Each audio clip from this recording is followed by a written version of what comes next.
We're live. Officially live, anyway. Hello, everyone.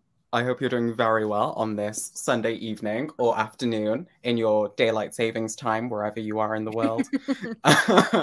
Yeah, we totally messed that one up. Yeah, we did. But it's fine. It's okay. We're here now and ready to discuss. So, hello, everyone. Welcome to the 18th edition of the Late Night Book Club live show. Wow, it's this our February book, so we've got, I think it's 1.5 years now. Yes. Yeah, it's kind of crazy. I was thinking about that today. I'm just like, wow. Oh, yes. And yeah, we read Loveless by Alice Oseman. It is just really cute, in my opinion, anyway. And the cover is amazing, and yeah, I guess if anything, we can just like dive right on in to like our ratings and initial thoughts. So in the chat, which is like over there, you can, well, for us anyway, you can pop in your like star ratings, you can pop in your like initial thoughts or like anything that you feel, and we're just gonna have some like non-spoilery thoughts as so far before we get into like, the spoiler discussions. But yeah, so I guess without further ado, Elias, our harshest critic. Oh my god, no! What did you think about this book? Okay, so I don't think I've read too many books featuring asexual representation, and I can't really speak on the representation in this book. And I thought it was really enlightening. I did, I learned a lot. But on that other note, I guess are we talking about like spoilers or anything right now, or is that not right no? now? Okay, not okay. For non-spoilers, I thought technically it was okay. It wasn't anything, I guess, new. It was very predictable in every sense. What I expected out of a book coming out from this. I just thought some of the character development was like super one-dimensional. There wasn't a lot of nuance as I would have liked or expected from this book. I didn't really like how the main character treated some of her friends or other characters in this book, and I did not enjoy the writing whatsoever. So I did read Heartstopper, the graphic novel, but this was my first in-depth like physical book from this author. I listened to an audio, and I really think that really helped me because this book was so long for no reason, in my opinion. It was so long, and I listened to this book on like 2x speed too, and I thought that was so like it was taking forever. However, I did really like the ending. I thought the ending really wrapped it up really nicely. I love the vibes, the friendships. I just could not really vibe with the characters and the writing, and just I don't know how one-sided it was to me. I feel like it just literally, if I had looked up, the definition of asexuality on the internet, I feel like this would be like a really one-sided definition for me in general. So that's just my personal opinion. So yeah, 2 stars. We love honesty. We love it. We do. And you really explained yourself super well. So I'm down with the honesty. So this is where star ratings get challenging for me, because the main character reminded me so much of someone I'm really close to. And so I felt so protective and loving over that character just from their own journey through their sexuality. So there was a lot of love and protectiveness, and I was rooting for Georgia and her story and where it was going to go. I personally liked that she didn't always get it right, because I felt like that was very human, and I felt like it was a really cool way to like see she's exploring just so many new things through like her first year in college. And so she's I just felt like it was really great seeing a main character who like wasn't this absolute angel and you knew wasn't going to get it 100%, but was trying. And I felt like her, no spoilers, but her apologies were well done. I will say this is where the star rating part is hard for me, just because I agree with Elias that it was written, if I read this in my first year of college, I may have really, really, really loved it. But it was just so far removed from like the time in my life that I was like, actually, for the person that I know in real life, she might really love reading this right now because she's in the early years of college, so it might be amazing for her. But yeah, just from like a time perspective, I didn't connect as much, but I overall really loved the ending. I really loved the emphasis on friendship and romanticizing friendship and making sure that your friendships are solid and sweet and protected and taken care of. I loved that because I feel that way with my friends. So, yes. Ooh, I love that. I love that. And I get what you mean by like the star rating is like gets a bit thingy, because that's where I'm at the moment, because it's like I'm not really sure where I want to rate this at the moment, but like my overall thoughts are pretty much the same as you, Noelle, where I was like, I really loved Georgia's story because I felt like she was messy, and like through trying to figure out like who she was, she definitely hurt a lot of people's feelings on the like along the way. And just seeing like the advice that she got, the support systems that she kind of also got to create during this book as well, was very like nice to see. But then also I can see what Elias meant by like how some things were particularly one-dimensional at points, and I do also feel like the book did run on a little bit too long.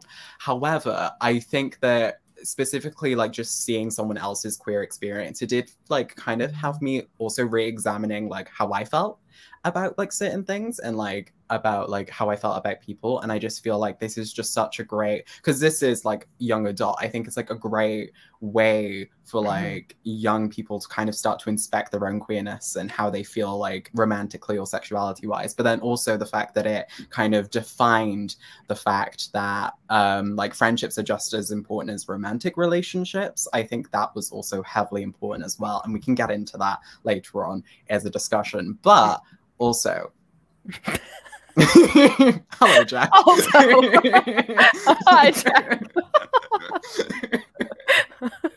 But also, but yeah, this was set in Durham University, which Jack went to. So like, I knew. I was like, the name, I know it, but how do I know it? So there we go.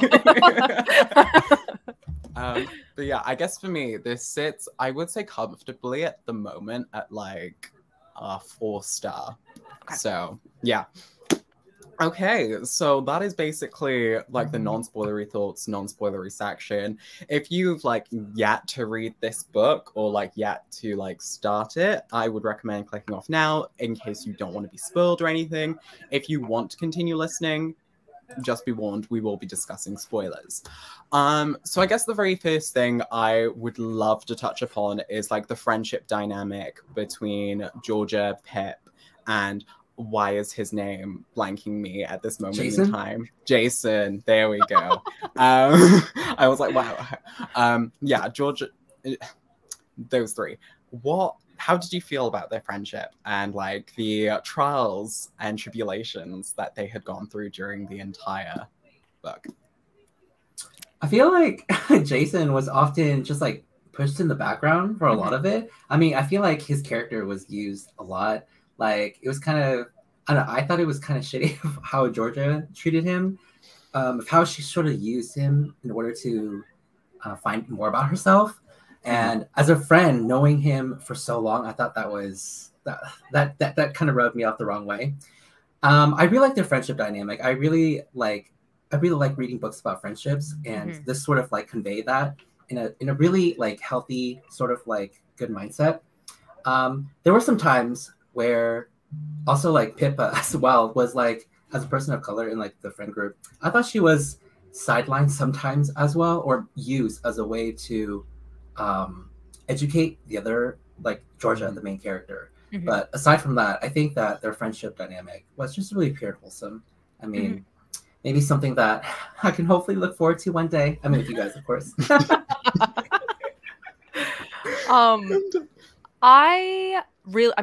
I loved the friendship portion of it, and I think that we see that a lot in Radio Silence, also by Alice Oseman.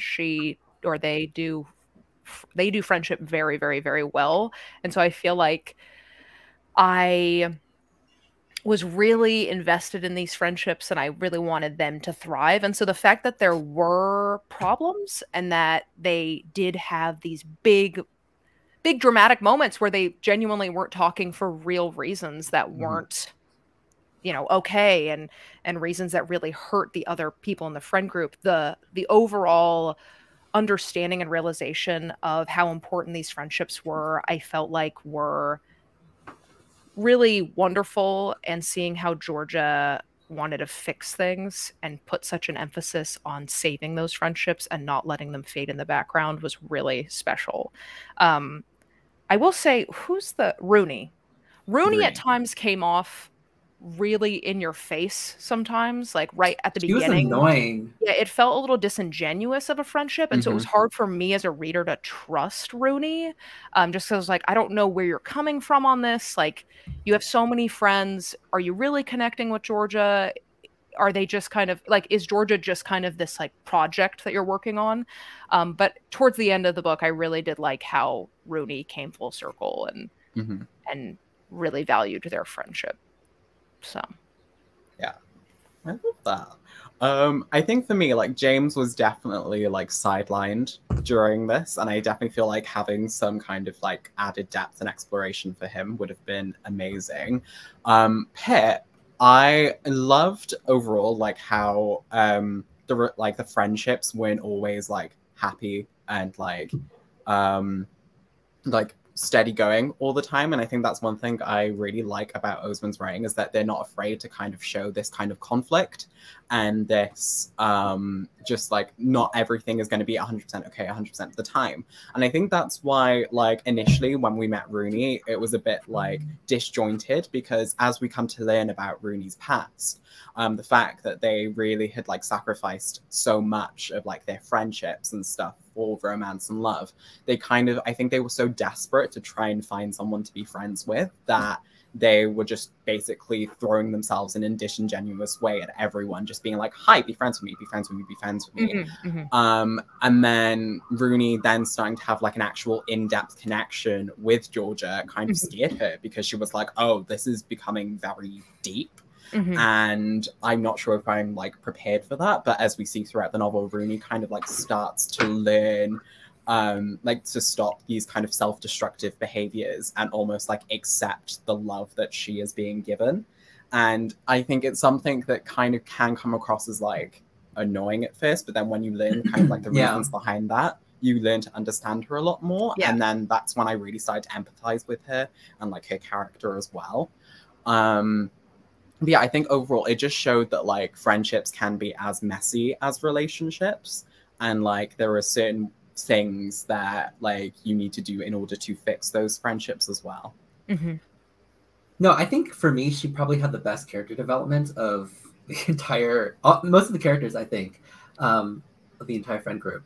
So I also want to like touch upon some of the societal standards that, you know, I could really relate with, you know, having a first kiss by a certain age, or like having sex or losing your virginity. Because I feel like the world puts so much pressure on like losing your virginity at a certain age and thinking that, oh, it's cool or it's trendy, it's hip to like do that, you know. And so I could really heavily relate with that on that aspect with this book with Georgia. So I thought that was really relatable and touching to read upon that. But I think Sunil for me was the best character. I wanted to read more about them. I wanted to, you know, more about their backstory. I don't know if I feel like most of her books are in the same world, right? In the same universe. Yeah, I don't know if Loveless is in like the same like school area as the other books. I don't think so. Okay. Because I think in the Osmanverse timeline, this is like the most recent edition. Yeah, I've been doing a whole deep dive on Alice Osman. Video coming soon. But yeah, Loveless is like the most recent addition to the Osmanverse timeline. So potentially in the future, we could get more of Sunil. But at the moment, this is like the only time I think they appear. But I think the one thing that I do also agree with is that I would have loved if Sunil's like they them pronouns were used more in the book. But I think Sunil as a character was just amazing. Like they really played that kind of mentor role fully, and he was almost kind of like a parent to Georgia and was just like, you know, I've been through all of this. It's completely fine. Like, what you're feeling is normal. Yeah. Like, you're not. What was that? It was a great. There was like a bit where Georgia was like, what happens if I am nothing? And then he was like, no, you need to let yourself believe that you're nothing. And I was just like, oh, I love that. I love that so much. Certainly the best character for me. Yeah, I love them. I think it was really funny because the maturity and growth, the emotional growth between them, I was like, I was like, why could he be the main character? I was like, why? I understand, but like at the same time, I was just like, I know. I thought they were great. I felt like whenever they showed up on the page, I was like, okay, we're gonna get some heartwarming content. We're gonna feel safe. We're gonna feel taken care of as readers, and I feel like they provided to Georgia what they provided the reader, which was just acceptance and love and like a calm place to kind of settle. So definitely my favorite character as well. Did you have any like particular favorite moments? I have two. But I feel like I want to hear your favorite moments before I get into mine, because mine links with Sunil directly, but it's more so like because of them. I think I have a couple actually, even though I did give this book 2 stars. It was when he was telling off Lloyd, when they were like, shut the fuck up. Yeah. You know what I'm talking about. Because that is true. It's like, even though you could like identify or as like gay, there's still like other, you know, branches of sexuality that exist too, because I've met some people and they can be also bigots as well, you know, they're not off the hook. And then the ending I thought was the best like it was really funny to me when I was listening to audio, and then the narrator, she's like, part 5, and I was like, the fuck, there's a part 5? And then like it lasted, I kid you not, I listened to it like on 2xp, so it lasted for like 10 minutes, and I was like, wow, that was, and I looked at the book and it's literally this long. I know. Like, wow, okay, great way to end it. So it was the last chapter, I think, when they were at the house. I think I wish there was more of that growth, more of that, I don't know, more of that feeling, I think. I wish there was a little bit more nuance, but yeah, that's just, yeah. So I'm just waiting for that. I loved the last chapter as well, or the last part 5. But I know it's like, it's a really cheesy moment, but I think it's exactly what Pip wanted and needed, which was the proposal. I know it's silly. I know it was over the top, but like, I remember feeling like, oh my God, Pip is getting her moment right now, right? Like, this is awesome. I'm so excited. And I just, again, like, I was really all about those apologies, because I think that like a really honest apology can like really reconnect, and so I think that definitely that was so sweet to like see Georgia kind of know exactly what Pip needed, and I felt like it was a very heartwarming way to like get Pip back as a friend. Imagine if Pip was like, no bitch, I don't want to everyone would just be filming it and just like, oh. Yeah. I would have been like, okay, this took a fucking turn. Oh right, maybe not 2 stars. I think for me it was 2 moments. One was when Georgia was walking and then heard Lloyd kind of like berating Sunil, and then she was like, oh, and tipped like the wine all down his back. That was one moment. And I think the other moment was at Christmas, where Georgia and her cousin Alice went to go to McDonald's for McFlurries, and they kind of had this like heart-to-heart in the car where they were discussing about like how Alice is like older, and like they still face all of like these expectations of like having to get married, have kids and stuff. And then it was when Alice's parents were like, should we take you to therapy again? And they were like, no, like that is not what I want. And it was more so where Alice was kind of like, I'm so glad you have all of like these resources, and like you're discovering this stuff about yourself, because I wish I had done that sooner. And it was something that was just like, oh, like it's a way that Georgia's kind of like, I'm feeling more validated by discussing with someone else who's feeling the same way as me. And it was just kind of like a full circle interesting moment. I love that moment too. I totally forgot until right then, but I was like, someone in Georgia's family understands and gets it, and it's just going to be, I feel like, a good mentor, a good like family member. Yes. So yeah. Yes. Oh, this is actually something I do want to know though. Like, I was gonna say this. Interesting. When I was listening to on audio, I was like, wait a second, maybe I should fact check this with Joel. I did not realize that the author was British. Yeah. I did not know that. my Western way of thinking was like, oh, they're American. Whatever. And then I was reading this and I was like, wait, because I was just like, the way they would speak sometimes, I was just like, oh yeah, that's very British. I wonder how 100% true. And then I was reading, after I finished the book, I was researching, and then Alice Oseman, and I was like, oh shit, never mind. So yeah, it was very British. I mean, thought it was very British. What is the word freshers? You know what I mean? I was like, that's what? Like your freshmen, so like first years. So like they're basically like very new to like university, and basically we have like a welcome week or freshers week where it's mostly like just freshers or like just like events for freshers, and they go to like the student union for like parties and stuff, sometimes like pizza nights, sometimes they have events during the day. So like for me, I had like we had like a tea day. There was like societies putting on events as well.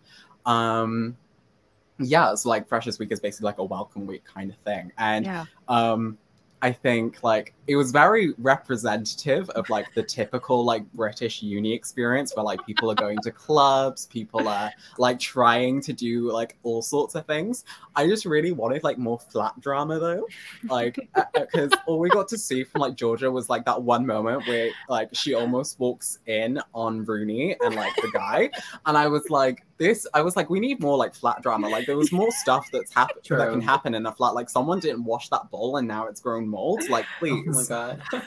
Like yeah. Also, you're just calling it a flat is just so. I'm like, what? No, so this is yeah. So basically, like uni flats can be like as like weird as you want, but usually you like typically share with like 6 to 8 people. Insane. And then you all share like a kitchen at least and like a common area, but then you either have your own bathroom or it's shared with someone else. And then sometimes you share rooms with someone like Georgia did, but sometimes, well, in my case, I got a room to myself. So wow. And then they kick you guys out like for sophomore year. Oh yeah. Like, okay, and then you guys can come back during junior and senior. So like we don't like uni accommodations typically don't have enough space for like all years. So after first year, you're typically expected to like find like accommodation like or a house outside. So you typically move in with like friends or people that you know from like your course. So I basically moved in with friends into our like That's house, and then we stayed there for second and third year. So you know what? I wish this took place in sophomore year. I wanted to see the house, and I wanted to see what kind of shit they would get into. Honestly, like the tea was just starting. I know. I would love to see a sophomore year novel from this. Like yes. it would be so all the love second year. And then seeing Sunil go through his masters, I'm like, oh wow, the stress. I was like Sunil is putting up a lot. Living with these freshers, or I was stressed for them for the entire novel when they were like, oh, I've got this on and this on and this on, and I was like, how are you not overwhelmed? Yeah. And then when he was like at the end, yeah, I'm gonna be taking some time away from things, I was like, thank you. I was like, this is the growth, learning not to put so much on yourself. So do they have freshers? Are there sophers? Like, is there? Yeah. Oh no, it's usually just freshers, and then after a while they just refer to as like first years, and then we'll have like second years, third years. But yeah, so like typically like freshers is more so for like just the term to call like new people basically. Got it. Okay. But yeah. Dang it. British University sounds way more fun than I know. Mine sucks compared to that. Wow. Oh no. It's like you guys apply to like the same school, but you guys live in like different castles. Oh, okay. So like That was really it interesting to me. depends on like university if like it does like a college system or not. The uni I went to didn't. So Mhm. basically you apply to like a series of universities, you get accepted to one, and then for accommodation you basically like choose which like accommodation building you'd like to live in or accommodation college.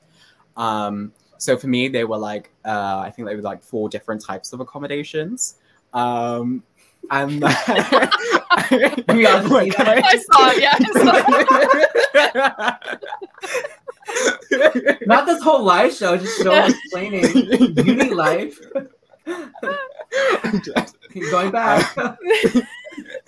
And then yeah, then you typically just get like moved in to like one of the buildings, and then you meet people. Typically the main British uni advice is like taking a doorstop with you, so you can like keep your door open and then talk to people as they're walking past your door, so you can make friends with them. Wow. The amount of like uni advice videos that were like, take a doorstop. Yeah. So I was like, Nothing else, just a doorstop. take a doorstop. I was like, oh, okay. Life-changing advice. Thank you. Literally. But yeah, that's basically more so like British uni freshers week culture and like accommodation and stuff. I mean, this is also true that it is kind of bad for introverts, but a lot of societies will typically like cater to like introverts as well. Like my uni had an introvert society. Olivia, there's a comment underneath. Stopper, I was gonna say like, that. I was stopper. gonna say that.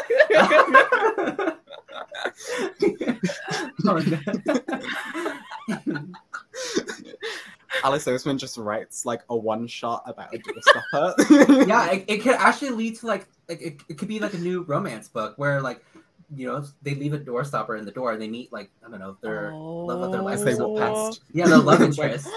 Like, hey, a meet cute in a Ellias, way. I thought Joel was the writer, but I think you just got us a new story. No, if I wrote this book, there's no happily ever after. There's shitty people. Everyone does terrible Not things. This is a terrible. It will be literally terrible. So no. I died.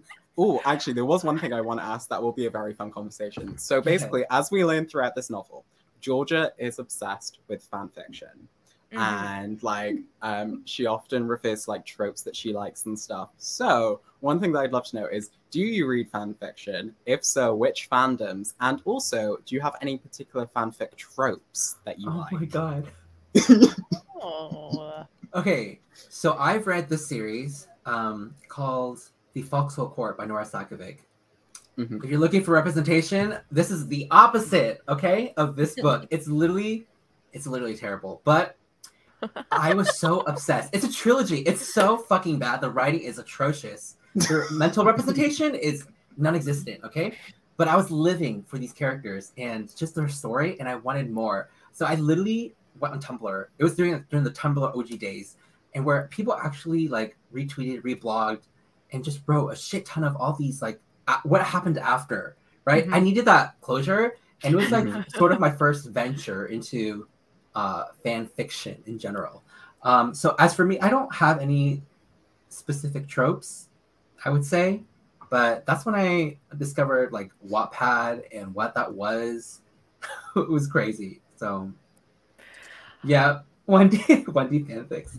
I sadly don't read fanfic, but I just took a class 2 semesters ago called the Quixotic Narrative, where you like looked at Quixotic stories, but then you looked at fan fiction in the second half of the class. And I remember being like so interested, and I was like, once I'm done with this class, I'm diving in. And then the next semester started, and I was like, never mind. So once I graduate, I'm sure I will unlock a new dimension. But right now, I just haven't. But Joel, I would love to know. I gotta know. Well, yeah, I feel like I'm actually currently doing a class on like fan fiction. It's called like Writers versus Critics versus Fans, and it basically talks about how once writers produce a piece of work and like publish it, do they really own that piece of work anymore because of the way critics and fans interact with it? And fan fiction is a way of that. One of my assignments is to actually write fanfic, which is going to be interesting to say the least. Really interesting. Which will be fun. But I really got into reading fanfic, like probably after finishing like I read it like slightly like on Wattpad and stuff, but I think I really got into it once I finished the Song of Achilles, because after the ending I was like, I kind of want more like happiness. And so I was looking at like modern AUs, like alternate universes, and like just seeing like more of like the happiness. Like I think that's what I'm gonna write for my fanfic assignment, like a modern AU of like Song of Achilles, maybe like a coffee shop version. That's great. But coffee I also shop. what other fanfics, right? I really like Enemies to Lovers as well. Like I thrive off of that. Yes. Enemies to Lovers, and then classic.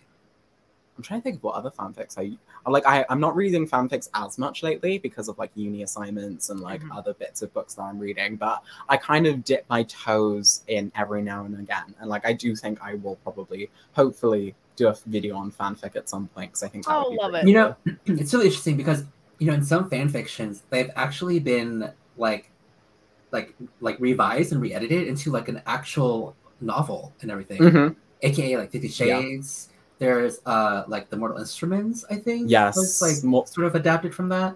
There are a couple more that I know, but I just can't think of the top of my head right now. So I think that is just really, really fucking interesting, you know? So who knows?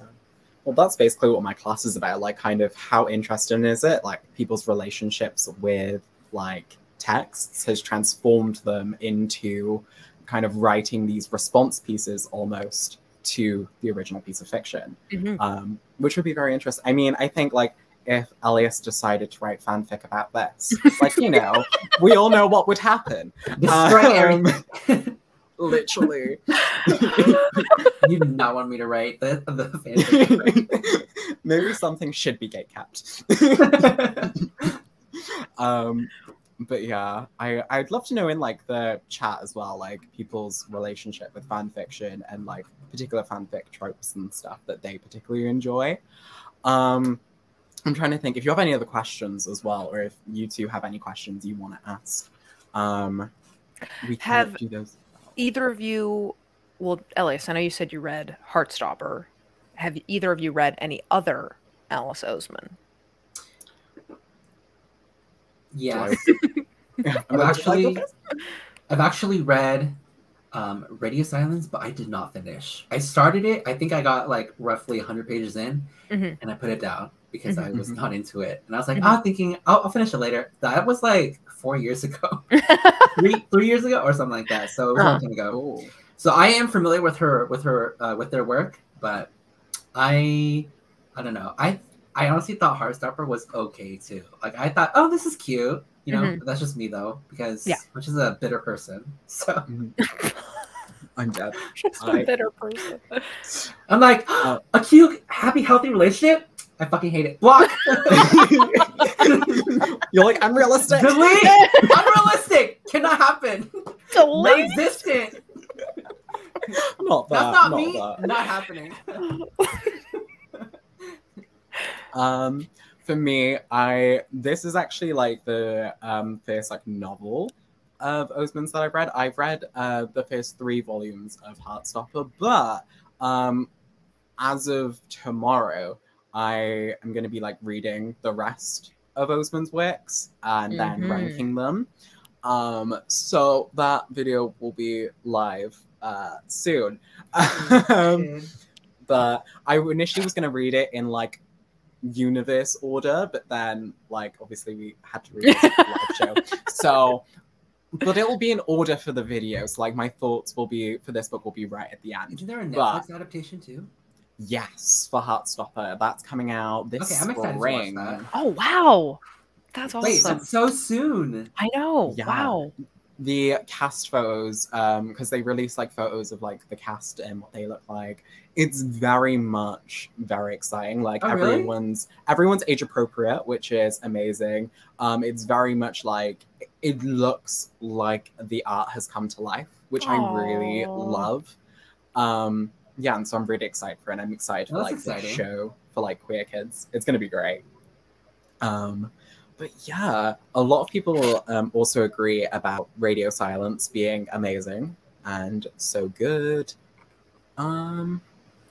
Someone's first Oseman as well. Oh, amazing. Not this. Grace, who are you? Come find me. Honestly, you know what? I take it because Rooney had a great character development. So I don't know what you're saying. I'm dead. Oh my gosh, I can't. But yeah, I think that is basically everything that I had to say. Does anyone have any like thoughts or any closing remarks, I guess, before we talk about the future? The future. The future. No? Okay. So thank you everyone for joining the February, well, now it's in March, but like the February book for the Late Night Book Club, which was Loveless by Alice Oseman. Next month, we'll be looking at reading the 5th season, as Noelle is gliding it in. The 5th season by N.K. Jemisin. Yes, it will be on Noelle's channel. We're very excited about reading this fantasy. I'm really excited to be reading the trilogy as well, because I'm hoping to like read all three of them. I've heard fantastic things, and I'm really excited. And then, you know, I will be able to say whether you should continue with the series or not. But yeah, I'm really excited. I'm still like kind of like mad that we don't have hardcovers for the 5th season. Like I think it should be a thing, but the 10th anniversary is coming up in like a few years, I think, like 2-3 years. So hopefully that. But anyway, so we'll only be reading the first book of the 5th season for the live show. Yeah, but you can feel free to like read the other 2 books if you want, but we'll only be discussing the first book, and so that's that. In terms of the future, in terms of like April, May, and June, we are excited to be announcing the next few books. So for April, we'll be reading Reprieve by James Han Matson. It has blood on the edge. I am obsessed with it. So good. This is like a thriller that starts in an escape room. So it doesn't wholly take place in an escape room, but yeah, it takes place in like 1997, I think. Yeah. Yes. Late 1990s. Like I think that's about like that's where it starts, but then it kind of goes on to like more about it. It's like a haunted escape room. Haunted house escape room. Basically. And yeah, someone dies and chaos ensues. I love to see it. I know, Ellias. I'm very much excited for it. Oh wait, is there anything on the nakedness for this book? No, but the end pages are like a map of the escape room. There's nothing. Yeah. Boo! Boring. But there's a shiny green. Cool. But then in the month of May, we'll then be reading. I can get this copy by here. We'll then be reading Piranesi by Susanna Clarke. I'm sure a lot of you know I've already like loved like Piranesi, but I was like I don't mind reading it again to discuss it because I have a lot more thoughts on it. I don't have the hardback, but when I show you the hardback in the live show, you will see the nakedness for that book, and it is glorious. So you'll see it, and it'll be great. But yeah, that's Piranesi for May. And then in June, we've decided to go for another classic because I know a lot of you love it when we do like backlist books, classics, and etc. And we were thinking about like which one we would want to do. And basically we settled on Phantom of the Opera. I can't remember who wrote it, but...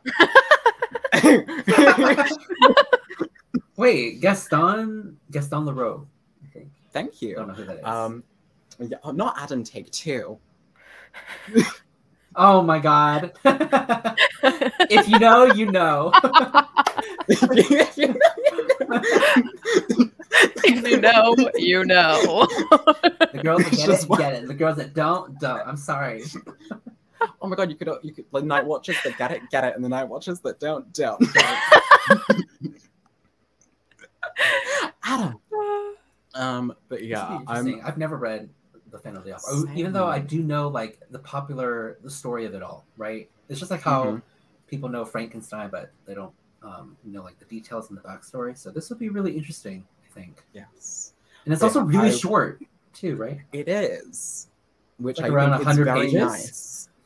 Which I love. I like that because I think it's good to have a blend of like longer and shorter books as well, just so that we don't always go for too long things. But if we'll have like an official Instagram and Discord announcement of the selections up in like the next, I'm gonna say 2 days. So then we'll have it all up and ready so that everyone can like get the books and stuff. I'm gonna say no to that purely because OMG, Joe, you should. Okay, if you rate it 5 stars, you have to. if you rate Phantom of the Opera 5 stars, I will do a little like jig. I will literally watch me, bitch, bet. I'll literally like 5 fucking stars, let's go. and then I'll do it and you'll be like, actually 2 stars. And I'll be like plot twist, let's see it. I'm dead. Okay. Apparently also not that one. Reprieve is $2.99 on Kindle at the moment. So if you're looking to get it, maybe now's the time. But yeah, thank you everyone for this amazing live show. I cannot wait till next month when we discuss the 5th season. So I guess until It'll then. be on Noelle's channel, and I guess yes. TBD. Yes, timing's TBD. But yeah, thank you everyone. And I guess we'll see you again soon. Bye. Nice talking to you guys. See you guys later.